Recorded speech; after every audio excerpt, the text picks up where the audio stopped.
पहले ऐसा देखा जाता था कि लोगों में एक्साइटमेंट होता था, उत्सुकता होती थी जानने के लिए कि राज्य सरकार या केंद्र सरकार का अगर बजट हो तो केंद्र सरकार देश के लोगों के लिए क्या दे रही है और किस दिशा में आने वाले समय में जो 5 साल का होता है क्या काम करेगी। लेकिन हाल में ही आजकल जो देखने को मिल रहा है, अब लोगों को उम्मीद और विश्वास नहीं रह गया। अब बजट जो है, चाहे भारत सरकार का भी बजट आता है तो उसमें पहले रेलवे का अलग होता था और आम बजट जो होता था वो अलग होता था। रेलवे को तो हटा ही दिया गया, खत्म ही कर दिया गया। अब जब भारत सरकार का भी बजट आता है तो लोगों को पता नहीं चलता क्या बजट में आया।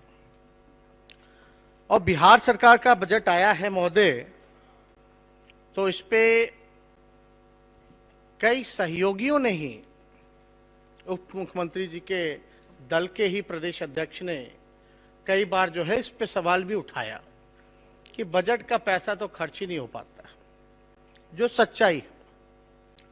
और हम लोग अगर सेंट्रल एजेंसियों की बात करें, अपनी नहीं, चाहे नीति आयोग हो, चाहे सीएजी हो या और भी जितने भी संस्थाएं हैं जो आकलन करती रहती है, और भी एजेंसियां जो हैं जो लगातार रिसर्च करती रहती है, हकीकत जो है वो बताने का काम करती है, अगर वो देखें तो बड़ा निंदनीय लगता है बिहार का बजट महोदय। लगातार जिस प्रकार से डबल इंजन की सरकार काम कर रही है, लोग जो हैं उम्मीद खो बैठे हैं, लोगों की अब दिलचस्पी नहीं रहेगी।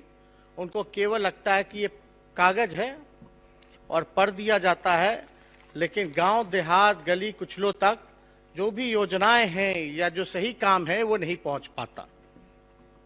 चाहे किसानों की बात करें, चाहे मजदूरों की बात करें, चाहे गरीबों की बात करें, चाहे नौजवानों की बात करें, चाहे रोजगार के सवाल की बात करें, चाहे इंडस्ट्री की बात करें या एजुकेशन की बात करें, शिक्षा, स्वास्थ्य, हेल्थ की बात करें महोदय, तो कहीं भी आप देखिएगा लोग जो हैं निराश हैं और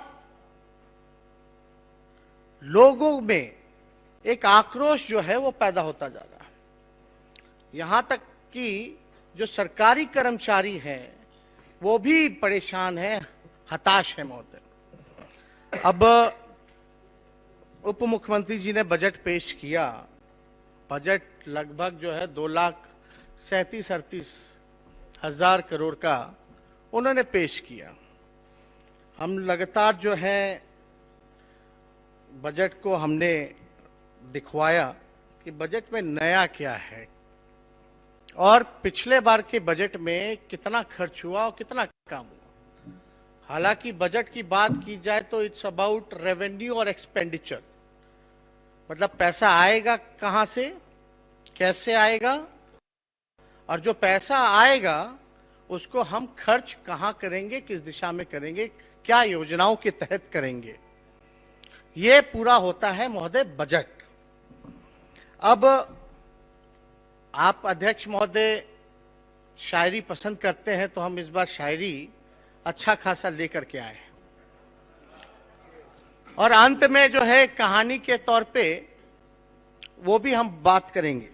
तो महोदय पहला शायरी अगर हम कहें तो तुम्हारे फाइलों में गांव का मौसम गुलाबी हो, तुम्हारी फाइलों में गांव का मौसम गुलाबी हो, मगर ये आंकड़े झूठे हैं, ये दावा किताबी है। महोदय हम अपनी बात नहीं, जो अखबारों में जो चर्चाएं चली हैं, जो बातें चली हैं, अब इस पे जरा गौर करें। शिक्षा की गुणवत्ता के मामले में केरल सबसे अच्छा, बिहार सबसे खराब, ये हकीकत है, ये कोई नहीं, ये तो जितने भी एजेंसियां हैं उन सब का ही रिपोर्ट है जो हम आपके सामने लाना चाहते हैं। बड़े राज्यों में पश्चिम बंगाल अव्वल, बिहार सबसे नीचे आधारभूत साक्षरता सूचकांक में महोदय। अगर फाउंडेशनल लिटरेसी इंडेक्स में बड़े राज्यों में पश्चिम बंगाल शीर्ष पे, बिहार सबसे नीचे।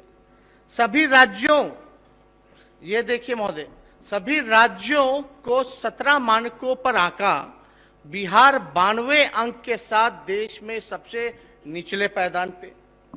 आप देखिएगा महोदय रिपोर्ट, देश के सबसे ज्यादा ग्रेजुएट जो हैं वो बेरोजगार हैं। और ये हाउ मच बिहार के किसान की आय जो है देश भर में सबसे कम है महोदय। आप देखिएगा CMIE का खुलासा, बिहार में 23 राज्यों में सबसे ज्यादा। ऐसी ही बड़ी खबरों को देखने के लिए जुड़े रहिए हमारे साथ न्यूज़ टाइम भारत।